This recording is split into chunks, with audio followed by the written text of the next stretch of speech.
Iran imemnyonga mtu mmoja leo siku ya Jumanne baada ya kupatikana na hatia ya kupeleleza taifa hilo na kupeleka taarifa za siri kwa Israel, kwa mujibu wa gazeti la Tasnim News linalohusishwa na jeshi la walinzi wa mapinduzi ya Kiislamu ya IRGC.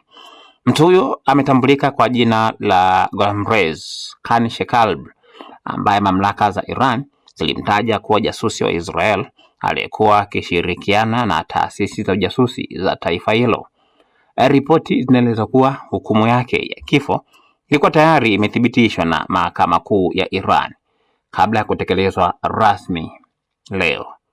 Kwa mujibu wa taarifa hiyo, kunyongwa kwa Shekalb kulifanyika saa chache tu baada ya tangazo rasmi la utekelezaji wa hukumu kutolewa, hatua inayodhihirisha msimamo mkali wa Iran dhidi ya watu wanaotuhumiwa kushirikiana na Israel katika masuala ya ujasusi.